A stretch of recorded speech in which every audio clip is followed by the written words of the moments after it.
everybody. Welcome into Thanksgiving Theory instead of Thursday Night Theory. Haha, right? Thanksgiving Theory, where we're going to get you right for the Thanksgiving slate, or using the Thanksgiving slate, these three games.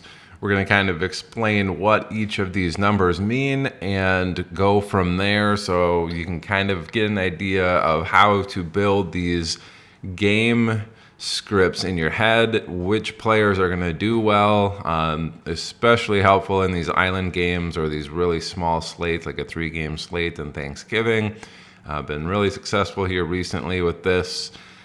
Just on Monday Night Football, all 5 of my lineups cashed, a couple of them in the top 1,000 of a 90,000 entrant tournament. So, 7.5, 5xing, things like that. So really, really successful. Really good way to determine what's going to be happening in these games. So with that in mind, let's get underway for the Thanksgiving slate here. We're actually just going to go 3 in a row, not necessarily in total game total rank, first to second to third, but we're just going to go top down based off of time. So Green Bay Detroit is the first game on the Thanksgiving slate. That's the one we're going to attack first. 47 Vegas game total. That's pretty decent total there, but it is the number 2 game total on the slate of the 3-game slate, so keep that in mind.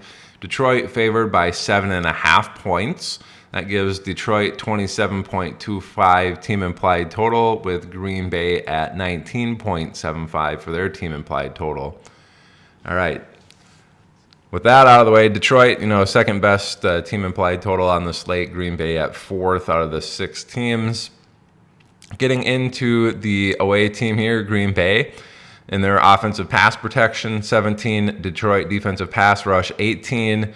For those of you unfamiliar, this is the adjusted sack rate. So really, what it means by adjusted sack rate is that not all sacks are created equal. So if you're getting a sack, let's say it's the first quarter, the offense or the defense just had like a 5-yard penalty to begin a particular set of downs. So it's 1st and 5. It's probably a run like 75, 80% of the time in those particular situations. If you get a sack during that scenario in the first quarter, hey, that's going to be worth a lot more than a sack that's, let's say it's 4th down and 28 to try to win the game, and there's a quarterback that's running around back there for a long time.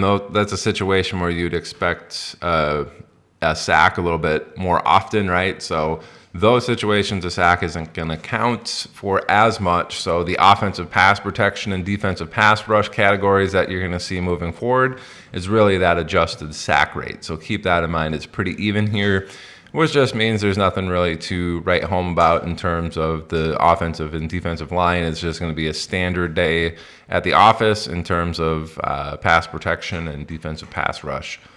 Getting into the pass DVOA, how is that different? Well, offensive pass DVOA and defensive pass DVOA kind of looks at historical averages in terms of what happened in this scenario. So again, going back to the scenario, hey, if it's, the second quarter, it's 2nd down, 3 yards to go, and it's a pass play, what is the average pass play at that particular moment in time in a game? So, hey, we're on the opponent 27-yard line. It's 2nd down and 3, 10 minutes left in the second quarter. On that particular scenario, let's look at all of the pass plays in the history since they've been recording these things, and what was the average outcome for that particular play.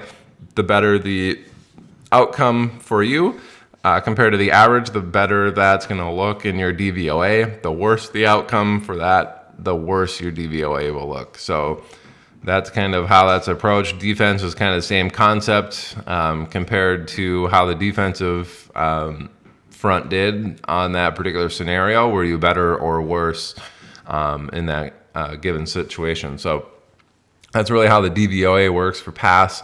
Again, this is pretty even. Green Bay 14, Detroit at 12. So this is telling me there's nothing really to write home about in the pass game. Typically, when that's the case, if there's a stud on the team, they're usually the ones that can overcome some of these even up matchups because they're just better than everybody else in the field. I don't necessarily think Green Bay has anybody like that on their team. So again, when that's not the case, a lot of times the ratio of what they're doing, who they're getting the ball to the most, just continues down that same path. So really, it's unfortunate on Thanksgiving Day's slate that we don't really have anything pointing us in a particular direction for the Green Bay pass game. It should be just, a standard day at the office for them. But they do have a bunch of pass catchers. Christian Watson, Dontavian Wicks is getting involved. Dobbs, Jaden Reed, Luke Musgrave. So it's like they got 4 receivers and a tight end that are all in play. They do have some injuries at the running back position, so no Aaron Jones in there to take any targets, but keep that in mind. That actually might spread a few more targets out to those pass catchers, traditional pass catchers. Anyway, that's the pass game for Green Bay. Getting into the offensive run blocking side, we have 2 or 4 numbers, I guess, 2 for offense, 2 for defense. What do those mean? So offensive run blocking here, number 20 for Green Bay, 11 for Detroit. That's pretty heavily in favor of Detroit there by 9. But what does that mean, offensive run blocking? That's a metric used by Aaron Schatz, one that he created, and it's really assigning a value to the offensive line in terms of the outcome of any given run. So it doesn't matter what the situation is. If it was less than 2 yards, that's going to look pretty bad on the offensive line. Like, hey, your running back's getting tackled behind the line of scrimmage. That's not good. That's on the offensive line for sure. That's not on the running back. If they're getting stuffed at the line of scrimmage, so a 0-yard gain, again, that's not looking very good for the offensive line. And then, hey, it's a 2-yard gain. It's a little bit better.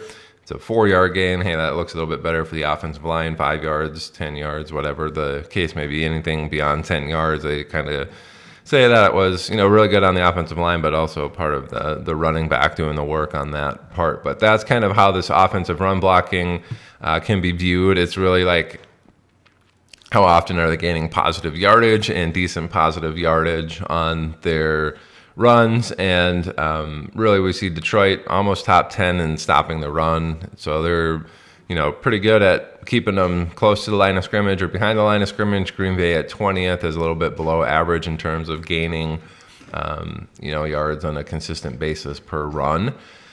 So that's kind of what that looks like. The DVOA is even more discrepant. So we have 8 for Detroit's defensive run DVOA and Green Bay at 25 for the offensive run DVOA. So how is that different than the pass DVOA? It's really not. It's just flipping a pass play for a run play. So again, same scenario. It's the second quarter, 10 minutes left. You're on the opponent 37-yard line. It's second down and 3 yards to go. You decide to run it. How did that come? Or how did that outcome happen, with that particular score within a certain range? How did that run compare to the historical average in that similar situation throughout history? Was it better? Then you're going to be looking better in the DVOA. If it was worse, you're going to be looking worse. So Green Bay on that end, they're actually in the red there, 25th. Detroit in the green at 8. So that's a pretty big discrepancy. This is telling me that Green Bay is not going to be very effective running the ball. Not only do I expect them to kind of get stuffed a bunch at the line of scrimmage, it looks like they're not going to be very explosive or be able to move the ball very effectively on the ground. So keep that in mind. I don't think if Green Bay is going to be moving the ball, they're going to have to do it via the air. That's the one that's kind of a neutral situation. This run game looks like it's going to be very difficult. And what this tells me is, hey, with the injuries that we have to both, not Emery DeMarcado, their backup, Emmanuel Wilson, with him being out with the shoulder, and then Aaron Jones being out as well, we're going to have A.J. Dillon. That's probably going to be very popular in tournaments for sure. So a cash play, he's certainly viable because he's going to get volume. But in a tournament, if he's going to be popular, this is telling me this is a fade of A.J. Dillon in any sort of tournament setting. It doesn't look like he's going to be very good in that particular situation. And then if your island game consists of kickers, this is usually a situation where, hey, if the pass game's okay, but that run game is really struggling, that's a scenario where they could maybe get into field goal range and then stall out just because that run game isn't very effective and that pass game isn't like overwhelmingly good. Those are scenarios where I think the kicker will do very well. So wouldn't expect Green Bay's kicker to have a massive game here, but he's definitely in the range of 2 or 3 field goals within this. I just don't see Green Bay necessarily moving the ball particularly great against Detroit with the neutral matchup in the pass game and a subpar matchup in the run game. I just think that kicker is going to be pretty good. So if you're doing an island game specifically just for this on the Green Bay side, you can certainly look at the kicker for that matchup. All right, so with that information in mind, let's look at the Detroit side. Again, defensive pass rush, number 23 for Green Bay, Detroit number 4. That's the adjusted sack rate. This is telling me that Detroit's going to have a massive amount of time to throw the ball, which is good. Getting into the DVOA, Green Bay at number 24, Detroit at number 7 in the pass DVOA. This is telling me that Detroit's going to be very effective moving the ball in the air. They're going to have a lot of time to throw the ball. It's in the dome, so there's no weather concerns here. This is really, really good for Goff and the pass game. Who benefits in these scenarios? Well, obviously, Amon-Ra St. Brown's like the number 1 target there. This is suggesting it's going to be a pretty explosive game, and if there's a lot of time to throw, I do like Jamison Williams or maybe even Donovan Peoples-Jones as really, really deep dart throws in a tournament setting. I think they're certainly viable if you need cheap options. So keep that in mind. Getting into the run blocking, Detroit number 1 in offensive run blocking, Green Bay number 22 in stopping the run. Again, Detroit should be plenty fine and getting positive yardage on all of their runs. I would expect that to continue here against Green Bay. And then the DVOA, a little bit tighter, but still a really massive favor for Detroit. Number 4 in the offensive run DVOA for Detroit, number 20 for Green Bay. This is telling me that Green Bay is just going to smash Detroit's going to smash Green Bay on offense. They should put up a bunch of points here. It's a home game. Jared Goff does very good in these home games. If you're going to put together some tournament lineups, I don't mind stacking a bunch of Detroit players in there because this looks like it's going to be pretty good. Green Bay certainly capable of, getting some chunk yardage on the pass game there. Jordan Love does like to air it out a little bit, and it looks like that's kind of a neutral game script. There could be a situation where they get, some chunk yards and score some points, which could push Detroit to need to kind of keep the gas pedal down. If you think Detroit's going to be up big, they do like to run the ball once they get up big, so I'd expect that to happen. That could be more of a Montgomery type situation where he's getting the bulk of the carries if they're up, 17, 20 points there, late third quarter, going into the fourth. Montgomery's probably going to get a lot of that mop-up duty in terms of volume. All right. With that game underway, let's get into the next one on the slate. Washington heading into Dallas. Dallas and Detroit always on Thanksgiving. So this is the number 1 game total on the slate at 48.5, and we had Detroit Green Bay at 47. So both of these are fairly healthy game totals. 48.5 is very good.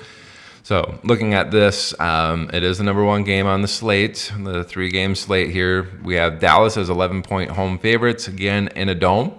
This gives Dallas a 29.75 team implied total, which is massive. Washington at 18.75 for their team implied total, which is 5th best out of the 6 teams on the slate. All right, getting into the Washington side. Offensive pass protection, number 31. Dallas 7th in the defensive pass rush. Washington gives up a lot of sacks. This is the adjusted sack rate. Dallas is very good at getting sacks. This is a situation where Dallas is probably going to have minimum 3 or 4 sacks in this particular matchup. Would not be shocked to see that at all, especially if Dallas, with this Vegas line, is supposed to be projected scoring a ton of points, up 11. Washington going to need to pass the ball a lot more because they're going to be down. Dallas's defense certainly going to be in play here with some of these ratings. So adjusted sack rate really bad for Washington. So Dallas defense certainly in play. DVOA, Washington 24th, Dallas number 4 in the pass DVOA. Wouldn't expect Dallas to be very efficient through the air on this. If it's going to be, moving the ball at all in the air, it's going to be via the running backs and the tight ends and some of these underneath routes. So like Curtis Samuel, probably a little bit more attractive in in a scenario like that for the Washington Commanders. Getting into the run blocking, that's going to be looking like how Washington's going to have to move the ball. They're number 5 in offensive run blocking, which is really good. Top 5. Dallas number 8 in stopping the run. Pretty even matchup there. In those scenarios, I like to say, hey, studs eat in those scenarios. I don't think Washington necessarily has a stud, but Brian Robinson probably going to get some decent volume. And if they're going to be effective somewhat compared to the pass game by running the ball, I'd expect that to be a little bit of a boon for Brian Robinson in this matchup. Run DVOA, Washington number 10, Dallas number 13. Again, that's pretty even. Washington, they're top 5 and top 10 in the run categories, which is pretty good. If Dallas is going to be effective moving the ball, it's going to be on the ground. So if you're going to get any Washington players, I'd be probably the most interested actually in Brian Robinson in this particular matchup. And he is certainly capable of getting dump-off passes as well if they're under pressure. So he's the one person from Washington that I would be interested in. The one thing with that, he's probably going to be very popular, especially if Antonio Gibson's out. He's probably going to be popular as well. And, you start getting into 3-game slate, and if he's projected to get 50, 60% roster percentage, that's going to start being a fade for me, even though it looks like he's the best option in Washington. They're only projected for 18.5 or 18.75 points. It doesn't seem like he's, a huge threat to score some touchdowns, but the ceiling just really isn't there for any particular tournament matchup that I'd be interested in.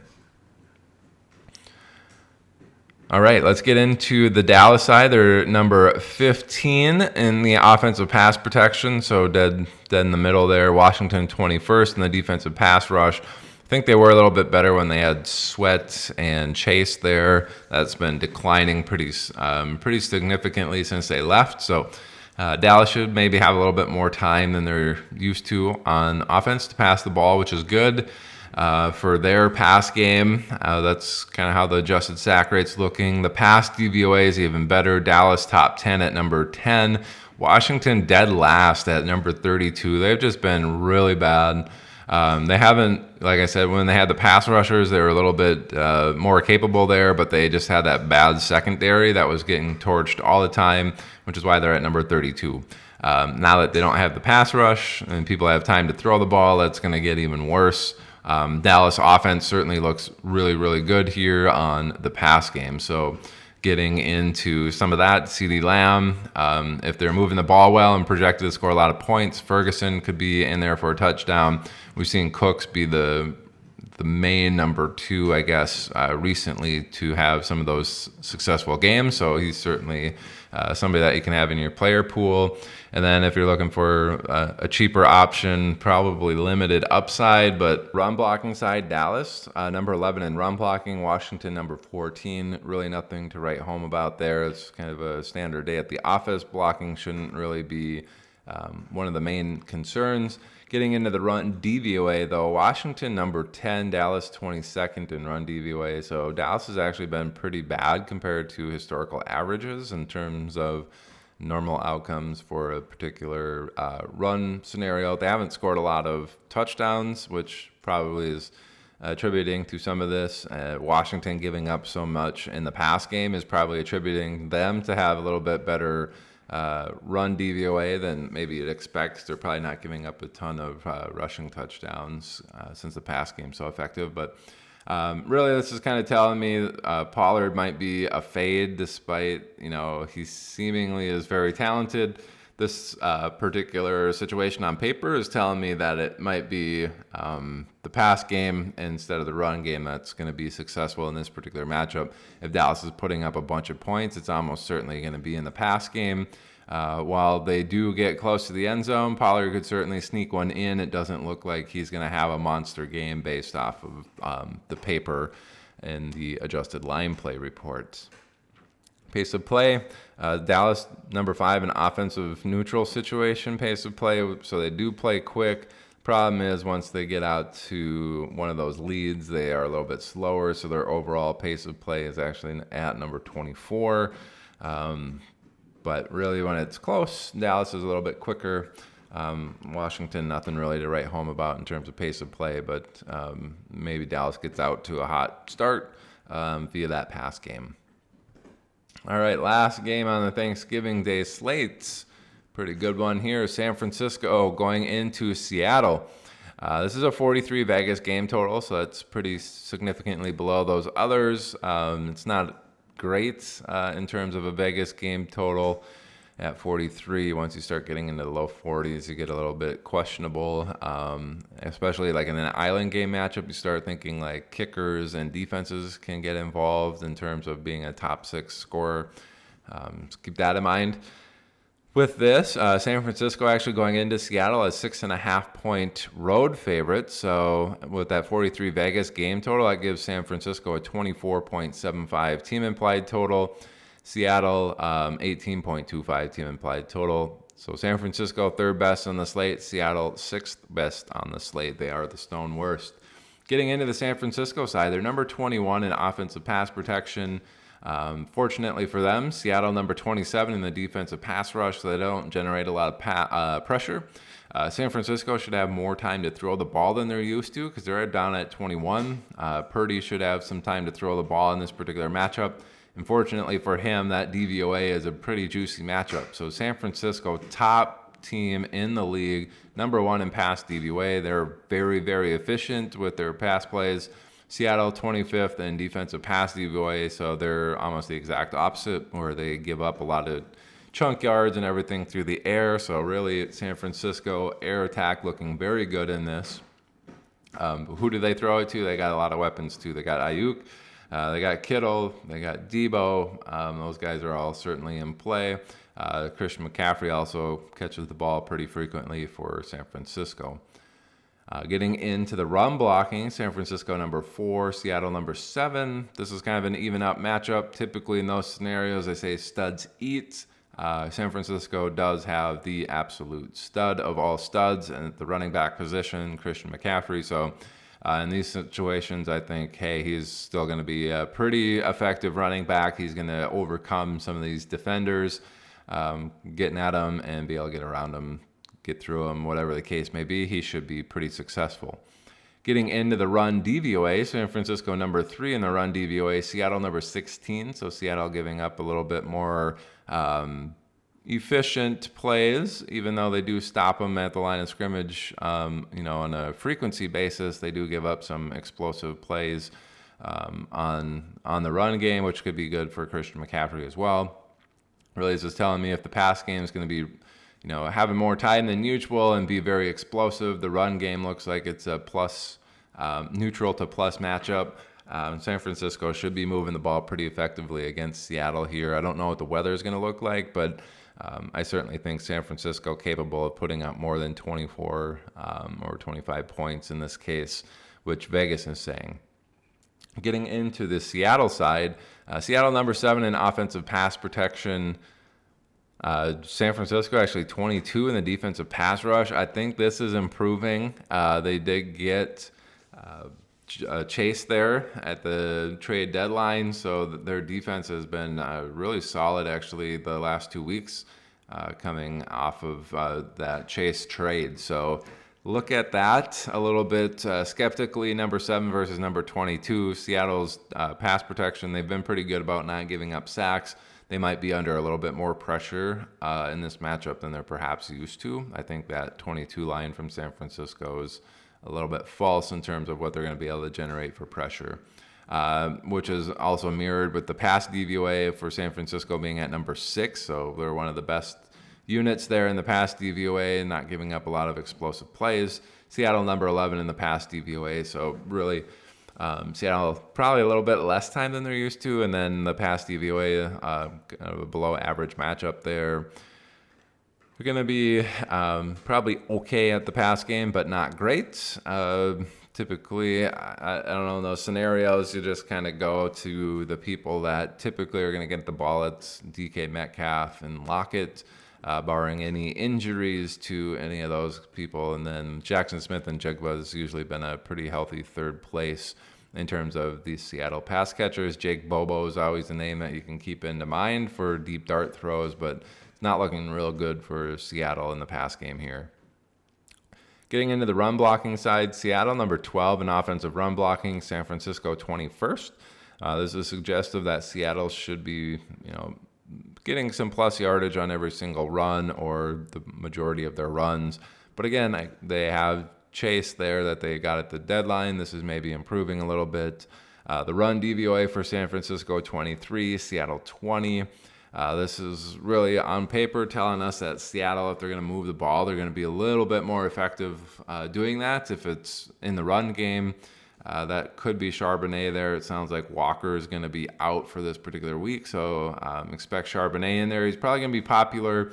And again, when you're getting a popular running back that's in a bad situation, those are almost always a big fade for me where, hey, this situation for Seattle doesn't look good. Sure, the run game is probably the best option out of all of these, but it's not looking real good. They get into the fade list once they start getting really popular. If Walker's out, Charbonnet is probably going to be popular. And going against a solid defense there with a low Vegas game total, the worst on the entire Thanksgiving slate, Charbonnet is probably going to be a fade for me in this particular matchup. The one thing to keep in mind is pace. San Francisco is actually really slow. They're all in the red. Doesn't matter what the situation is. They're one of the slowest teams in terms of pace per play. Seattle actually one of the quicker ones. Number 6 overall.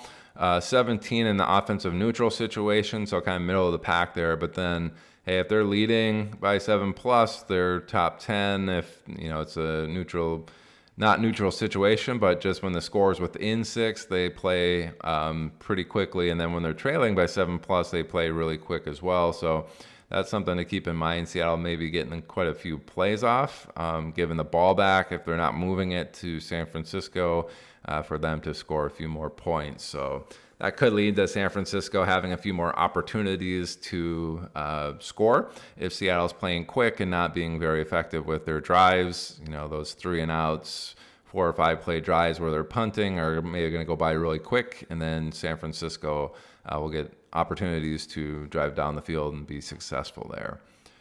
All right, that's going to do it for the Thanksgiving slates here, the Thursday night theory or the Thanksgiving theory matchup. Hopefully you learned a little bit about what these particular numbers mean and then how you can attack the particular game script based off of the Vegas total, what we know of these teams, kind of build out that game script in your mind. Who's going to do well on these teams? What kind of game script are we going to be looking at? It does look like large Vegas lines for the favorites in all 3 of these matchups, so it's kind of interesting one here on the Thanksgiving slate. And really, I'm going to be building a lot of teams that just have those 3 favorites chock full of those players and maybe getting some one-offs from these other teams, but probably trying to avoid them for the most part. All right, thanks, folks. Happy Thanksgiving. Have a really, really good holiday with your family, friends, food, football, all the Fs. Go out there, win some money on your Thursday nights or your Thursday Thanksgiving slates here. Really appreciate all the views. Have a good one. Enjoy your Thanksgiving. Bye.